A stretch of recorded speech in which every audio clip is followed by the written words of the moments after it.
Assalamu alaikum students. I hope everybody is doing well. So in previous videos we have discussed about the summary we have done with the question answers. So in this video we are going to complete the exercise of unit number 8. So let's just begin with the exercise. On page number 83 we have this part B. Some statements are directly supported by the poem. Some are inferences based on evidences from the text, while some are not supported by any evidence. Put a tick in the right column. Number 1, we have some statements are directly supported, which means some statements are directly said by the poet.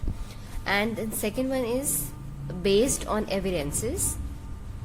And third one, these are those statements which are not supported by any evidence, which means these statements are not correct about the poem. Number 1, we have it is a cold and dark winter. This one is directly supported by the poem, which means that is directly said by the poet. Number 2, we have the speaker knows the owner of the woods. From some inferences, from some evidences, he got to know that he knows about the owner of the wood. So we are going to put over there. On page number 84, we have the speaker feels guilty about stopping in the woods. So this is statement not supported by any evidence, which means this statement has not been said in the poem. Then we have the speaker thinks about his commitments and restarts his journey. This statement is directly supported because in the last stanza the poet says, "Miles to go before I sleep." And then we have the speaker is tired and wants to rest. So that from some evidences we got to know that he is tired and he wants to take some rest. Then second last we have the horse feels strange to stop unexpectedly. Yes, directly from the poem we got to know that this thing. So here we are going to put tick. Last one we have the speaker appreciates the beauty of nature. So that is directly supported by the poem. Now we have vocabulary portion, and in vocabulary portion first of all we have alliteration. Alliteration is the repetition of same consonant sounds. For example, my mother made marmalade. So in this murmur sound is called as alliteration. So let's look at these examples. Whose woods, this W and W sound. His house, H and H sound. C means stopping. This S sound is the perfect example of alliteration. Then we have imagery. Imagery is basically a device that writers use to help paint an image in their reader's mind. For example, in the 4th stanza, as if you have read, the woods are lovely, dark and deep. So that is an example of imagery as well. Imagery basically helps us to see the scene in our imagination, which I think everybody likes. And the technique of imagery that basically lies on the description of 5 senses that we have: visual, auditory, smell, taste, touch. In visual, imagery is used to help you see a scene in your mind, whatever that may be. And in auditory, that is a vivid image that is being created with lovely adjectives to provide the better picture. So that's how we can define imagery. Or in other words, you may say that imagery is basically पढ़ने वालों के ज़हन में उस चीज़ के बारे में नक्श बनाने के लिए इस्तेमाल होने वाली डिवाइस को हम इमेजरी का नाम देते हैं. Underline the words and phrases that depict clear imagery in the poem. We have done this question. Identify alliterations and metaphors in the poem. We have also done this question as well.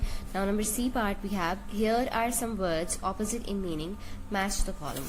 For example, they have given us column A and column B. So we would have to find out the opposite of village, that is city, stopping, moving, snow, water, frozen, melt, darkest, brightest, sound, silence, downy, hard, deep, shallow. Now we have circle the correct options. The poem is suggestive of profound thoughts about dash. Options are a scene of woods in winter, the reality of life and death, and C, we have a song of enjoyment. And the right answer is B option, reality of life and death. MCQ number 2, we have the poem presents a conflict between dash. The options are the poet and his friend, the obligations of life and desire to escape from them. Number C, the poet and forces of nature. So the answer is B, the obligations of life and desire to escape from them. MCQ number 3, we have after reading the poem we dash.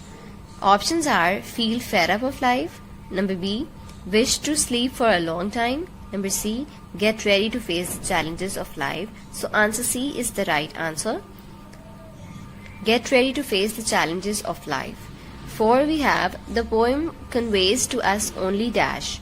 Options are A, a surface meaning, B, a profound thought, number C, no meaning at all. So option B is the right answer, a profound thought.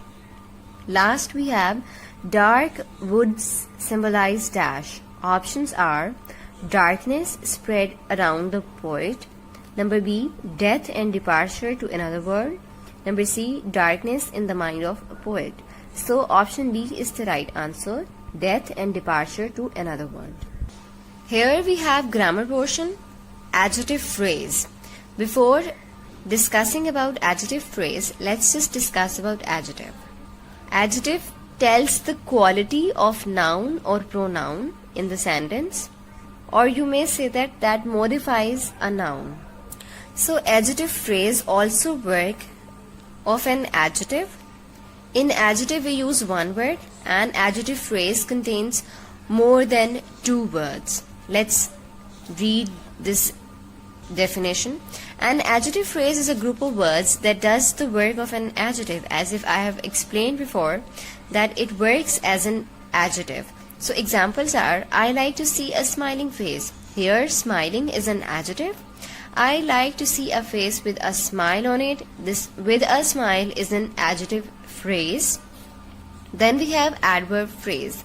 Before discussing about adverb phrase, let's discuss about adverb. So adverb, which means that adds meaning into verb. So as the adverb phrase is going to work as an adverb. An adverb phrase is a group of words that does the work of an adverb, which means that this adverb phrase is also going to modify the verb. Examples are Ali ran quickly. Here quickly is an adverb. Ali ran at a great speed, which is adverb phrase. So now we are going to do this exercise on page number 87. Part A, we have replace each of the following underlined adjective phrases by an adjective, which means that we have to replace adjective phrase with the adjective of same meaning. Number 1, we have he wore a turban made of silk. So they have underlined the adjective phrase made of silk, that we have to change it. So that would be he wore a silky turban. Number 2, we have he is a man without a friend, which means that person is not having any friend. So without a friend is an adjective phrase that we are going to change with a friendless man. So that would be he is a friendless man.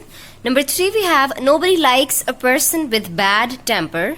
So this with bad temper is an adjective phrase that we are going to change. So the answer would be nobody likes a bad tempered person. Number 4, we have it is of no use. Of no use is an adjective phrase that we are going to change with the useless. It is useless.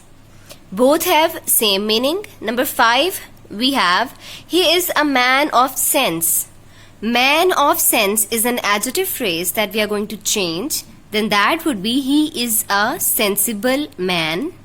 Part B, we have replace each of the following underlined adverbs by an adverb phrase. In part A, we have replaced adjective phrase with the adjective, and in this part B, we are going to replace adverb by an adverb phrase. Number 1, we have The pigeon flies swiftly. Swiftly is an adverb that we are going to change with the adverb phrase. So we have replaced it with great speed. The answer would be the pigeon flies with great speed. Number 2 we have he built his house there. There is an adverb that we are going to change with an adverb phrase, and that is at that place. The answer would be he built his house at that place. Number 3 we have he tried hard. Hard is an adverb that we are going to change with an adverb phrase. That would be with all his might. He tried with all his might. Number 4 we have he spoke eloquently. Eloquently is an adverb that they have underlined. Then that we are going to change it with eloquence. The answer would be he spoke with eloquence. Number 5 we have did Sarah behave well. Well is an underlined adverb. We have to write down an adverb phrase.